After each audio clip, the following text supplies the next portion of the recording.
Coming to you live from our headquarters in Auckland Park, Johannesburg. This is Prime News on SABC 3, and these are the top stories making headlines this evening.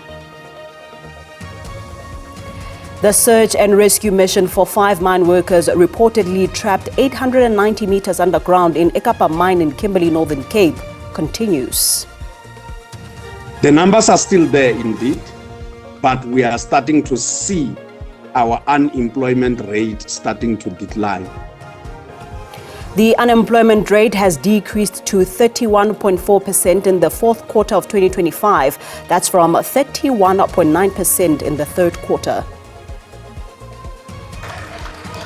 And by the direction of the President, I can confirm that the deployment will include the Eastern Cape.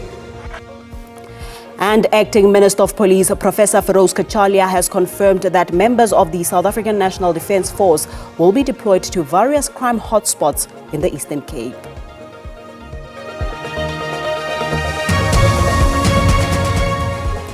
Good evening and a warm welcome to this Tuesday edition of Prime News on 3. My name is Paulette Nell. An absolute pleasure it is being in your company this evening as we keep you informed with the day's developments. We've got you covered from news-making headlines locally and internationally to sports and weather.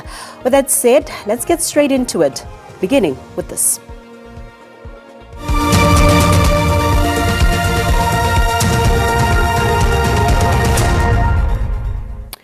The search and rescue mission for 5 mine workers reportedly trapped 890 meters underground in Ekapa mine in Kimberley, Northern Cape continues. This incident occurred after a mud rush earlier this morning. All communication with the miners has been lost as efforts continue to locate them. A mud rush incident in the early hours of Tuesday morning at Ekapa Diamond Mine has sent shockwaves across the city. Families of the trapped mine workers were informed about the incident and reportedly received counseling. With hours passing since the incident, there is growing concern about the safety of affected miners. NUMSA has called for transparency and say they are worried about the veil of secrecy around the incident. I still here as a NUMSA don't know what really happened because we are waiting for management to confirm us so that we can enter inside the mine so that we can hear what happened to those workers. Some former Ekapa mine workers who were laid off last year came to the mine to show support to workers who are trapped underground. I decided to come here today because I saw my former employees were here after hearing what happened here at the joint shaft mine. So I decided to come and join them. In a statement, the mine says verified information will be communicated when it becomes available. Debhom Simanga, SABC News, Kimberley.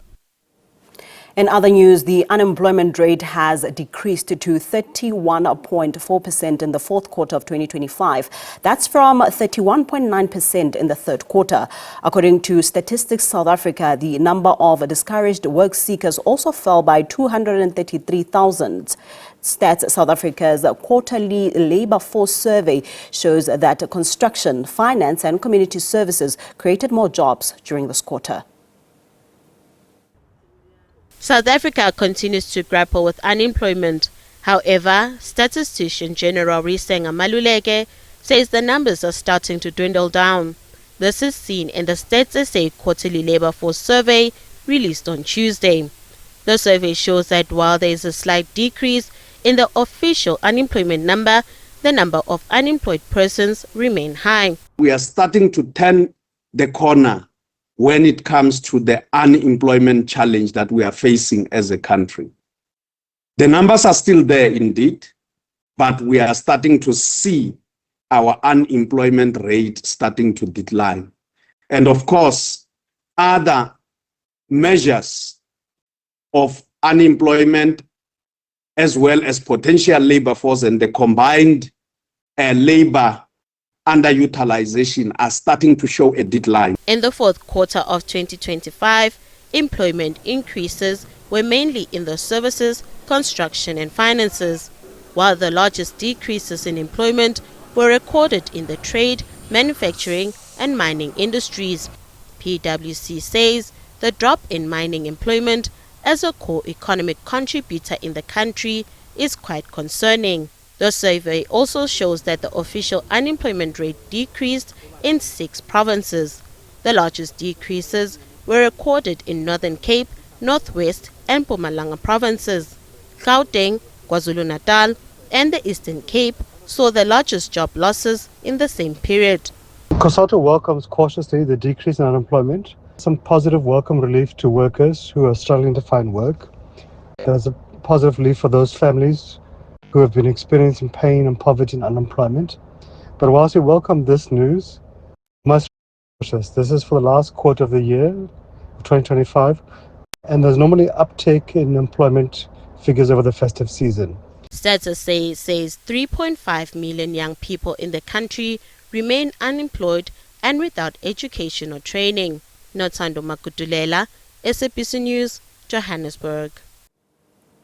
EFF leader Julius Malema did not hold back in taking aim at President Cyril Ramaphosa's multiple failures in his 8 years in the union buildings. Malema says Ramaphosa has sold South Africa its strategic assets and sovereignty to the highest bidder by auctioning off the ports, the railway system and the energy generation capacity to the private sector. Tomorrow, President Ramaphosa will respond to the issues raised during today's State of the Nation debate. Mr. President, we warned you 8 years ago that the Oppenheimers and the Ruperts will neutralize you, and your legacy will be that you auctioned our country and its strategic asset to the highest bidder. You did not heed our warning. You have auctioned our sovereignty to asset management companies such as BlackRock, which is why you have praised for the growth of the JSE.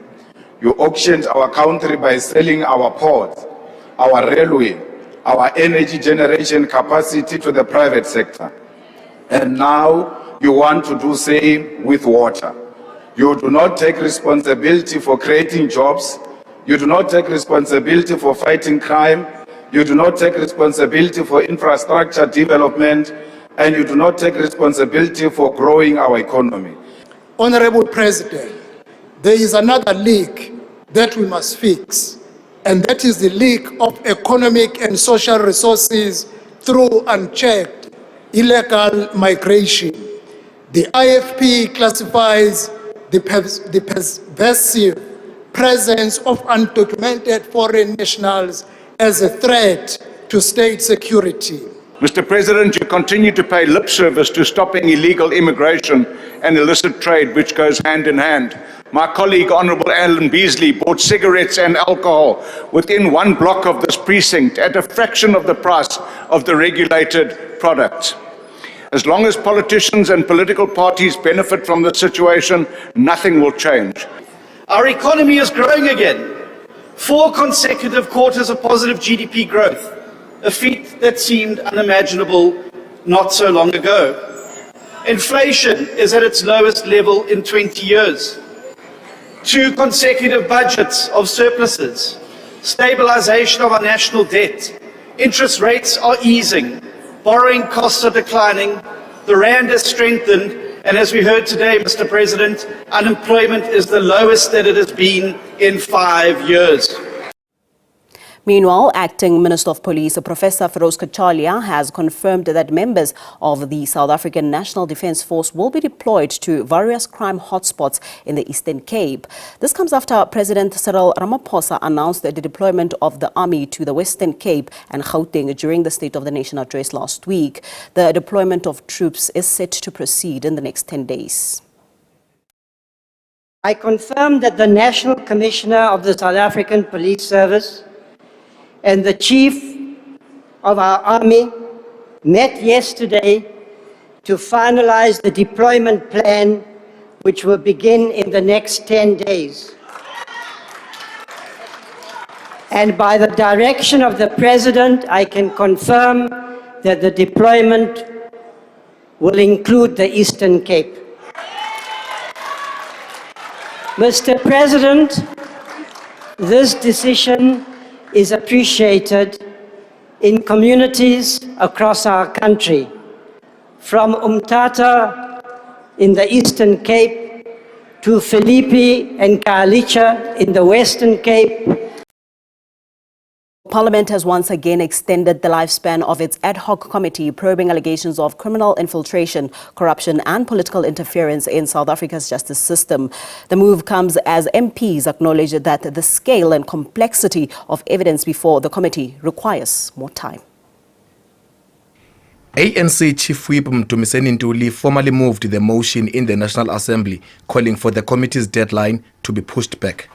I'm standing here to present a draft resolution that the House extends the deadline by which the ad hoc committee to investigate allegations made by Lieutenant General Nhlanhla Mkhwanazi has to complete its tasks to the 31st of March 2026.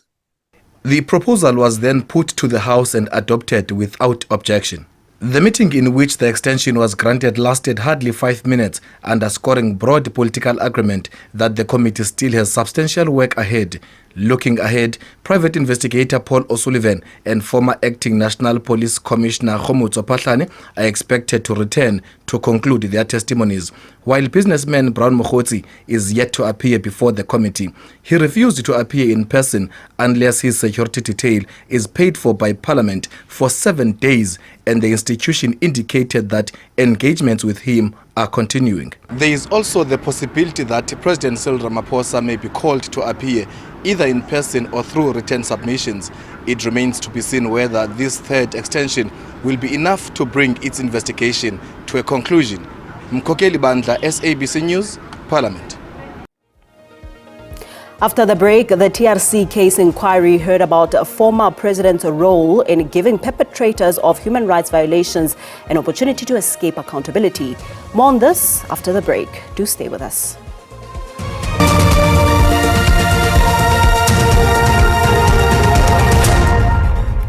Welcome back. You're still watching Prime News on 3. Another witness has raised questions about the role of former President Thabo Mbeki and Jacob Zuma. Former TRC Commissioner Yasmin Suka revealed during the TRC case inquiry in Newtown, Johannesburg, that there was a strong sense that those in power were at pains to give perpetrators of human rights violations the opportunity to escape accountability. During his testimony, Suka said that Mbeki in 2007 sought to pardon scores of apartheid-era perpetrators, some of whom had never even applied for amnesty. An urgent application to interdict President Mbeki from using the pardons process. And again, we had to argue that the special dispensation that the President was using was again an impermissible rerun of the TRC's amnesty process. Only in this instance, it was being done quite secretly, and it went further by excluding the participation of victims. And thankfully, in April 2009, I think it was Judge Siriti who granted an interdict and prevented the President from using his presidential pardon discretion. That was, of course, followed in 2009 by Ryan Albert, a member of the Avia Beer, approaching the Concourt to overturn the interdict on the political pardons. And interestingly, in this application, he was joined by President Zuma. The coalition bill must be finalized as soon as possible. This is according to the Deputy Minister of Cooperative Governance and Traditional Affairs, Dixon Masemola. The bill is aimed at making coalition legally binding, introducing electoral threshold for council seats, and limiting motions of no confidence, amongst other issues. Municipalities across the country are hung municipalities, meaning no party in that municipality has an outright majority, resulting in coalition arrangements. The Municipal Structures Amendment Bill 2024-2025, also known as the Coalition Bill, is meant to stabilize local government municipalities. As the country gears up for the upcoming local polls, many have called for a framework that will provide guidelines to political parties and independent candidates alike on how to manage coalitions.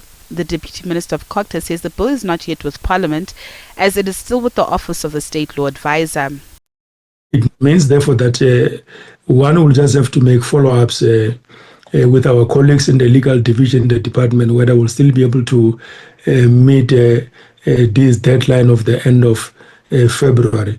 The main tenets of the bill include political parties entering legally binding agreements when forming or entering coalitions, restricting motions of no confidence in councils to a 12-month period, as well as introducing thresholds for council seats as outlined by Masemola.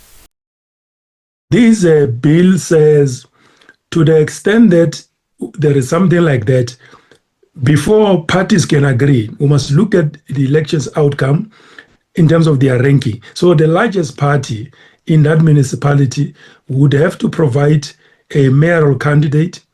It would have to provide a speaker, and therefore probably proportional sharing of the seats for the mayoral committees or the executive committees will be agreed upon as one of the basic principles. Natasha Piri, SABC News, Johannesburg.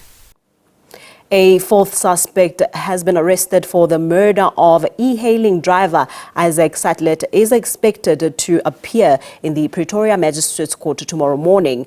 His court appearance was delayed due to processing by authorities. The suspect handed himself over to police in Atteridgeville yesterday. Sattlet was allegedly strangled to death last week. His body and vehicle were later found abandoned in Atteridgeville. The three co-accused, Digeledi Mpela, Huitsone Machidi and McLaren Mushwana, appeared in the same court on Monday, facing charges of premeditated murder and robbery with aggravating circumstances. Their case has been postponed to next Monday. They also abandoned their bail application. Meanwhile, the KwaZulu-Natal E-Hailing Council and Phoenix Taxi Association have agreed to work together following the assault on an e-hailing driver at the weekend. The Department of Transport convened an emergency meeting in Phoenix, north of Durban, to ease tensions between e-hailing and taxi operators. Which is the Phoenix Taxi Association and the KZN E-Hailing Council. They agreed, to work together to ensure peace and stability. And it was agreed that during the first week of March, there will be a meeting. They also agreed to have regular meetings involving both parties. It was also agreed that all, stakeholders in the public transport sector will attend the e-hailing summit. E-hailers now start operating on false pretense in terms of touting, picking up passengers on the roadsides and offloading them in our malls, at the same time not working off the maps or off the app, outside our malls, and then they call those passengers. We as a taxi industry, obviously we suffered the losses from there, because if the e-hailers that on false pretense won't pick those passengers up.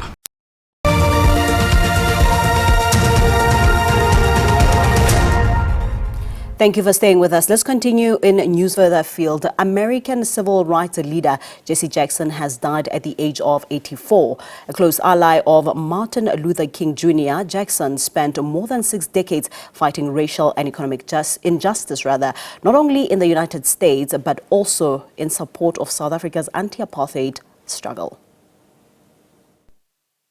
Jackson reached far beyond America. In the late 1970s and throughout the 80s, he became a powerful international ally for the anti-apartheid movement in South Africa.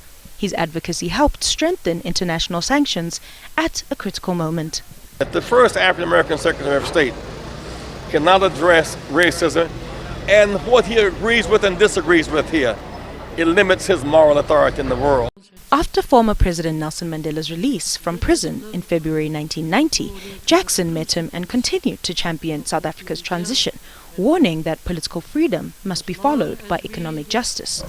In democratic South Africa, he remained an influential voice, calling out continued inequality and urging leaders to uplift rural and marginalized communities. Reverend Jackson was diagnosed with progressive supranuclear palsy, a rare brain disease that affects walking, balance, eye movements and swallowing in April this year, and was hospitalized on the 13th of November. He is survived by his wife Jacqueline, 6 children and grandchildren. From the American South to South Africa and the global stage, Reverend Jesse Jackson spent more than 6 decades confronting injustice wherever he found it. A preacher, an organizer, a negotiator and a bridge between movements fighting for freedom. I'm Bukhali Pile, SABC News. Let's now take a look at your latest market update snapshot as recorded at 7:30 this evening.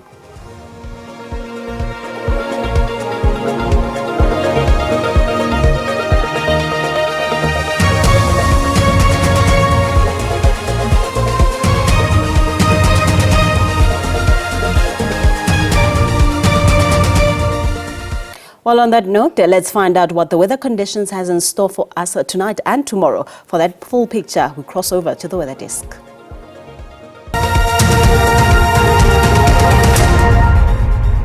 Well, it's a very good evening to you. Let's take a look at all your weather details now. We've got some scattered rainfall in the Northern Cape southwards towards the Eastern Cape and Western Cape provinces, whilst partly cloudy skies dominate the forecast for the southern and western coastline of the country in towards the east coast as well.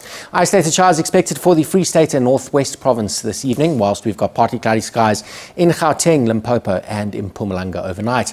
Ahead towards tomorrow, partly cloudy skies in the northeast and northern parts of South Africa, while some isolated showers are expected for the Free State and in towards the Eastern Cape province, as well as the interior of KwaZulu-Natal, stretching all the way through the Northern Cape. Partly cloudy skies for Cape Town tomorrow, wind speeds up to 25 kilometers an hour. Be on the lookout this evening, though, for the potential of severe thunderstorms in the southern areas of the Northern Cape, and head towards tomorrow, the forecast shifting southwards, now bringing severe thunderstorms possible through the interior of the Eastern Cape. Ahead towards your overnight temperatures, Gqeberha dropping to 19 overnight, East London and Cape Town dropping to the same as well. Uppington drops to about 20 degrees this evening. Johannesburg 14, warming up tomorrow to a maximum of 27 degrees. We've got low 30s through the northern border of the country and on towards the east coast. High 20s for Durban, that's at 28 degrees tomorrow. East London and Gqeberha both up to 29 degrees tomorrow, but expect a warmer day through the interior of the Eastern Cape in towards Beaufort West. Sutherland up to about 29 degrees tomorrow, and Cape Town up to a maximum of 26. That's it from me. Have a great evening.